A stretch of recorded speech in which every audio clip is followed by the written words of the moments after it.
Dante's Boxing Nation.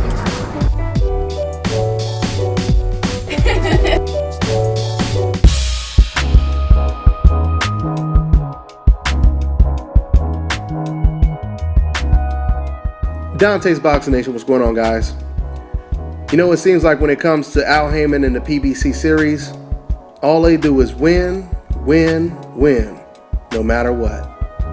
The amount of success that Al Haymon has had in this year alone is unprecedented. I mean, if you look at everything that he's doing, it's probably never been done before that a company put on this many fights in 1 year.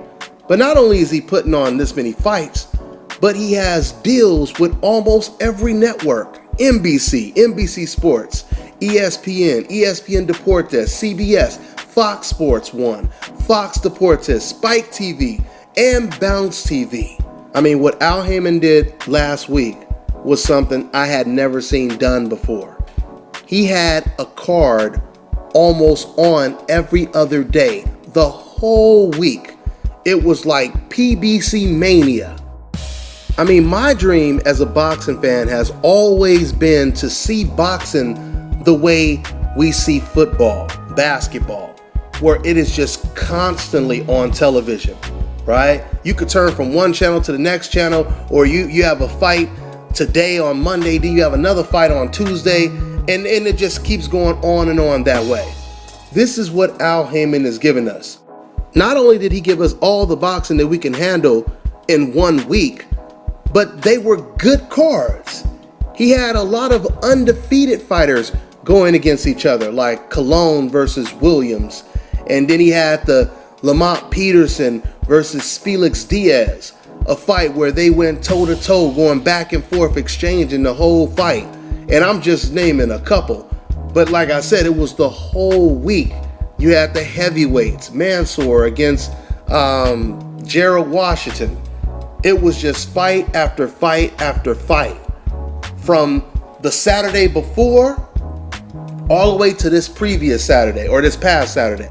So for the boxing fans, or at least the boxing fans who call themselves boxing fans, who are praying for Al Haymon's downfall, all I can tell you is right now, Al Haymon, he does nothing but win. As a matter of fact, he just had another victory over this weekend against Top Rank's Bob Arum, because the $100 million antitrust lawsuit filed by Top Rank and Bob Arum was dismissed by the U.S. District Court of California this past weekend. Now, for those of you guys who don't understand exactly what antitrust means, I'm going to go ahead and try to sum it up in English terms. Basically, what it means is Bob Arum tried to sue Al Haymon for signing so many fighters and sewing up so many network dates that he was basically accusing Al Haymon of pushing him out of the business, right? You guys remember the movie American Gangster, right? With Denzel Washington playing Frank Lucas. Well, in that movie, and it was a true story, by the way, Frank Lucas had the baddest dope in the streets. He had something called Blue Magic, right? And it was so damn good that he was sewing up all the damn customers. So imagine if some other dope dealer comes along and he says, you know what? I'm about to sue this Frank Lucas guy because before he came along, I was making some good money selling my dope, right? Now with this damn Blue Magic on the market, this dude is taking all my business. So I want to sue him for that, for all the money that I've lost for him putting this Blue Magic on the streets. And that's the best way to sum up exactly what this lawsuit is all about. Bob Arum is pissed off that he ain't got that Blue Magic. Now let me give you the terms of the law. Basically, Bob Arum, he was accusing Al Haymon of acting as a manager and promoter in violation of the Muhammad Ali Act.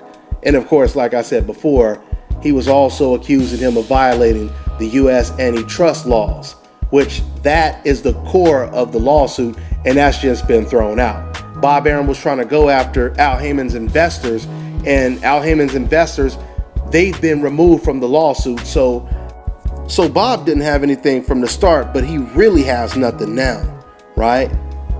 So in order for Bob Arum to have had any chance of winning a lawsuit like this, which we know he has no chance now, he would have had to prove that Al Haymon was, number one, inducing professional boxers to enter unlawful quote-unquote tie-out agreements, which prevent the boxers from freely or independently contracting with legitimate promoters.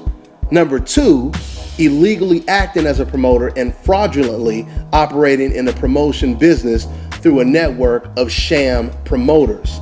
Number three, blocking legitimate promoters access to major venues through fraud, overbooking, and other unlawful means. And last but not least, utilizing predatory quote-unquote payola practices, for example, preventing legitimate promoters from access to television broadcasters through exclusive dealing. This is what Bob Arum had to prove to have any chance against the undefeated champ, Al Haymon. But you know what the most interesting part about this whole lawsuit situation is? What the judge said about Top Rank's allegations. The judge called Top Rank's allegations quote-unquote completely disconnected in the managerial market and even weaker, more speculative, and virtually non-existent in the promoter market. So yep, this is a huge victory for Al Haymon, guys, and a huge L for Bob Arum. The suggestion is what makes it look so good for Al Haymon, because now Al Haymon is dominating Bob Arum and Oscar De La Hoya, even though that lawsuit is still pending, but it's the same situation. But Al Haymon is dominating Bob Arum and Al Haymon, not only in the sport of boxing or the business of boxing, but also in the court of law. That is what you call complete domination. That's all I got. I'm on to the next one.